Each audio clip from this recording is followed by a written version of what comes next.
안녕하십니까. 삼부자 한의사TV 한의학박사 이계복 원장입니다. 오늘은 건강관리 5대 요소 중에서 네 번째 시간으로 운동에 대해서 말씀을 드리겠습니다. 지난 시간 4편에서는 공기, 5편에서는 물, 6편에서는 음식에 대해서 말씀드렸고요. 오늘은 네 번째로 운동에 대해서 말씀을 드리겠습니다. 지난 시간에 음식은 오색을 골고루 먹으라고 했습니다. 칼라푸드를 말씀드렸고요. 해조류를 많이 드시라고 말씀을 드렸습니다. 그리고 식물성 음식이 좋다는 말씀을 드렸습니다. 그런데 병이 있는 분들은 체질에 맞는 사상 체질 음식 분류표를 참고해서 드시는 것이 좋다는 말씀을 드렸습니다. 오늘은 네 번째 시간으로 운동에 대해서 말씀을 드리겠습니다. 운동을 모르는 분은 아무도 없습니다. 그런데 많은 운동 중에서 어떤 운동이 좋냐? 물론 세상의 운동은 다 좋습니다. 그런데 걷기가 가장 중요하다는 것입니다. 전에는 조깅을 많이 해라, 줄넘기를 해라, 수영이 좋다, 자전거가 좋다 이런 말씀을 많이 했는데요. 물론 그런 것도 좋습니다. 그런데 요새 귀결되는 것은 걷기입니다. 걷는 데 있어서 걷는 방법이 중요합니다. 여기에 보면은 보통 발을 보면 발 뒤꿈치에 50%의 힘이 가고요. 엄지발가락 쪽에 35% 정도, 새끼발가락 쪽에 15% 정도 힘이 간다고 말합니다. 그래서 걷게 되면은 먼저 발 뒤꿈치가 땅에 닿고 엄지발가락 쪽이 닿고 엄지발가락으로 차고 나가는 것이 가장 좋은 걷기라고 말을 하는데요. 이렇게 운동을 하게 되면은 발 뒤꿈치에 신발이 골고루 닳게 됩니다. 그래서 제가 옛날에는 여기 구두를 보면은요, 이 바깥쪽에 많이 달았어요. 이 안쪽에 바깥쪽에 많이 달았잖아요. 몇 년 전에 신었던 신발입니다. 그전에는 더 많이 달았습니다. 그래서 요새는 제가 이 운동을 계속 해서 하니까 지금 좌측과 우측이 거의 같아요. 95% 정도는 거의 같아졌다고 봅니다. 그래서 이 운동을 하게 되면은 운동이 좋고요. 허벅지 안쪽에 힘이 갑니다. 그래서 우리가 운동할 때 스쿼트 자세를 말하잖아요. 기마 자세. 이것을 하게 되는 효과가 있어요. 그래서 이 허벅지 안쪽에는 한의학적으로 신장경락, 비장경락, 간장경락이 지나가거든요. 여기에 자극이 되어서 몸이 좋다는 것입니다. 하루에 10,000보를 걸으라고 말을 합니다. 그런데 10,000보를 못 걸으시면은 6,000보라도 걸으시면 좋겠습니다. 전에 TV에서 걷기와 뛰기에 대해서 비교하는 것을 봤어요.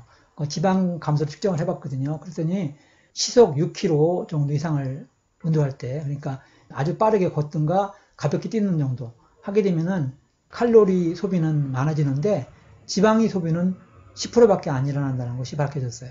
뛰고 난 후에 또 배가 고파서 자꾸 밥을 먹게 되다 보니까 지방을 줄이는 데는 별로 도움이 안 된다는 거예요. 그런데 걷기를 시속 5.5km 이내, 보통 4, 5km 정도 되겠죠. 그 정도로 이내로 하게 되면은 지방의 소모율이 20%에서 30%가 일어난다는 것이에요. 그래서 탄수화물 나머지가 일어나는데 이렇게 되면 비만이 예방이 되고 지방이 줄어든다는 것입니다. 그런데 비만한 사람들은 살을 뺀 후에 운동을 하라는 것이에요. 비만한 상태로 운동을 하게 되면은 관절에 무리가 갑니다. 그리고 체력에 무리가 가기 때문에 살을 서서히 빼면서 차차차차 운동을 늘려가시는 것이 좋겠습니다. 비만에 대한 영상은 나중에 올릴 예정입니다. 또한 걷기가 정신적인 스트레스 해소에 좋다는 것입니다. 요사이 둘레길이 많이 생겼잖아요.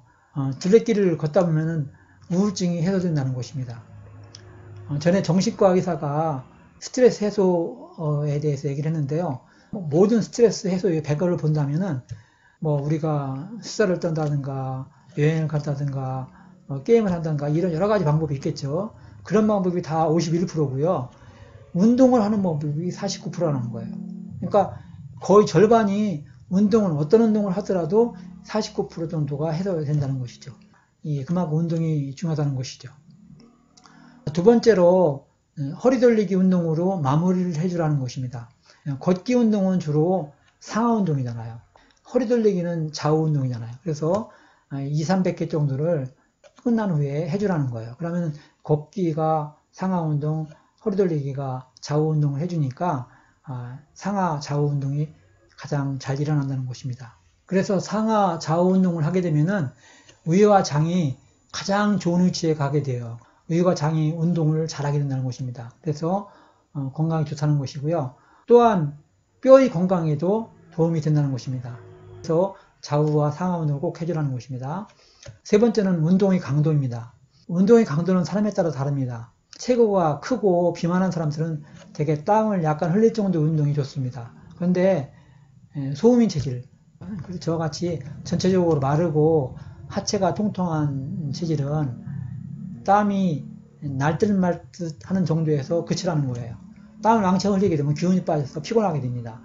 또한 사우나는 칼슘이 빠져나가고 뼈에 좋지 않다는 것입니다. 그래서 사우나는 가볍게 하시기 바랍니다. 네 번째로 운동 방법에 대해서 말씀을 드리겠습니다. 운동 횟수는 일주일에 5에서 6회면 됩니다. 보통 7일을 다 하는 것이 좋다고 생각하시는 분이 많은데 안 그렇습니다. 그리고 운동 시간은 하루에 2시간 이내가 좋겠고요. 일주일에 2시간 이상 하는 운동은 1회에서 2회 정도면 좋겠습니다. 오히려 너무 많은 운동이 몸에 해로울 수 있습니다. 되게 운동선수들을 주위에서 보면은 장수하지 못하는 걸 보게 됩니다. 이것은 과도하게 몸을 사용했기 때문이라고 생각됩니다. 그런데 알아둘 것은 골다공증 예방에는 꼭 땅에 닿는 운동을 해야 된다는 것이에요. 걷기가 좋다는 것이 그래서 좋다는 거예요. 그래서 뛰거나 점프를 하게 되면은 관절판에 체중의 3배에서 9배 정도의 체중이 실린다는 것이에요. 그래서 관절의 손상이 잘 일어나기 쉬워서 관절이 마음 일어나는 것입니다. 그래서 자전거나 수영이나 근육 강화 운동은 근육의 유연성과 강화 운동에는 좋지만은 골다공증 예방에는 도움이 되지 않습니다. 그래서 다른 운동을 하고 싶으면은 걷기와 다른 운동과를 교대로 해주시는 것이 가장 좋다고 말씀드리겠습니다. 또한 낮에 햇빛을 쬐면은 비타민 D가 생성되어서 뼈가 튼튼해지고 멜라토닌이 생성되어서 잠을 잘 오게 된다는 것이 밝혀졌습니다. 제가 똑똑한 한의학 1편과 2편과 3편에서 한의학을 설명하면서 밤낮에 대해서 얘기를 많이 드렸습니다. 또한 좌측과 우측에 대해서 말씀을 드렸습니다. 이걸 음양이라고 하는데요. 옛사람들은 멜라토닌이라는 물질을 몰랐지만은 음양을 나누어서 치료했다는 것입니다. 그러면 거꾸로 얘기해서 비타민 D와 멜라토닌만 주면 뼈가 튼튼해지는 것이냐? 그건 아니라는 것입니다. 그래서 이 골다공증에 한의학적인 치료를 해주면은 잘 치료된다는 걸 아시고 음양을 나누어서 치료하는 한의학적인 치료를 꼭 해주시기 바랍니다. 다섯 번째로 뼈가 약한 분의 운동법을 말씀드리겠습니다. 관절이 약한 분은 오히려 운동을 하게 되면 관절에 무리가 갑니다. 그래서 이런 분들은 첫째 문틀을 이용해 보시기 바랍니다. 문틀을 기대고 팔을 밀어주고 이렇게 떴다가 다시 밀어주고 또 반대쪽 해주시고 다리도 이렇게 밀었다가 뗐다가 좌우측 해주시고 이렇게 해주면은 근육 강화 운동이 되는데요. 보통 일반 운동의 7~80% 효과가 있다고 합니다. 두 번째로 관절이 약한 분은 계단이 오를 적에 방향을 30도 정도 틀어가지고 오르내리라는 것입니다. 아주 관절이 많이 약한 분들은 오르기만 하시고 내릴 때는 엘리베이터를 이용해서 내려오시면 좋겠습니다. 그리고 관절이 약할수록 운동을 천천히 하라는 것입니다. 겨단이라는 게 아니라 운동을 빨리 하면 빨리 할수록 관절에 마찰이 일어나고 무리가 가기 때문에 좋지 않다는 것입니다. 여섯 번째로 스트레스 해소에는 치는 운동이 좋습니다.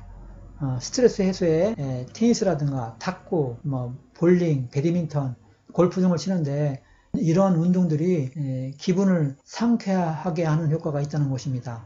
그런데 되게 이런 운동들은 다 한쪽으로만 하는 운동이에요. 그래서 이 오른쪽 운동을 할 때는 반대로 운동을 해줘가지고 좌우 균형을 맞춰주라는 것입니다. 일곱 번째로 관절과 근육에 좋은 음식을 말씀드리겠습니다. 근육에 좋다고 닭가슴살을 많이 먹는 사람이 있습니다. 닭가슴살은 되게 하체가 통통하고 위장이 약한 설사가 잘하는 분들한테는 좋습니다. 근데 열이 많은 사람들, 고혈압이라든가 아토피가 있다든가 또한 변비가 있다든가 이런 분들은 이 닭가슴살이 좋지 않습니다. 이런 분들은 오리고기를 대신 먹기 바랍니다. 오늘은 가장 좋은 운동에 대해서 말씀을 드렸는데요. 건강을 유지하는데 운동이 꼭 중요하니까 같이 행하시기 바랍니다. 결론적으로 다 말씀을 드리겠는데요. 첫 번째는 걷기가 여러 가지 운동 중에서 가장 좋은 운동이다. 땅에 닿는 운동을 해야 골다공증 예방된다는 말씀을 드렸고요. 두 번째로 일주일에 5회에서 6회면 충분하다는 말씀을 드렸고요. 세 번째는 운동 시간은 하루에 한두 시간이 좋고 2시간 이상 하는 운동은 일주일에 1회에서 2회만 하라. 네 번째로 뛰면은 지방 분해가 잘 안 되고 오히려 많이 먹게 되어서 살이 안 빠진다. 그래서 걷기 운동을 하는 것이 지방 분해가 20-30% 일어난다는 말씀을 드렸고요. 다섯 번째로 걷고 난 후에는 허리 돌리기를 해주셔가지고 좌우 운동과 상하 운동을 같이 해주라는 말씀을 드렸습니다. 여섯 번째로 수영이나 자전거 등 땅에 닿지 않은 운동은 유연성과 심폐 운동에는 좋지만은 골다공증에는 예방이 안 된다. 그래서 다른 운동과 걷기를 교대로 해줘라. 그런 말씀을 드렸습니다. 일곱 번째로 관절이 약해서 관절이 움직이기 어려운 분들은 문 틀을 이용해서 손과 발을 밀어주어서 운동을 하면은 근육이 7-80% 운동 효과가 있다는 말씀을 드렸습니다. 다음 시간에는 건강관리 5대 요소 중에서 마지막 다섯 번째로 치료에 대해서 말씀을 드리겠습니다. 오늘 영상이 좋으셨다고 생각되시면 구독과 공유를 많이 해주시면 감사하겠습니다. 감사합니다.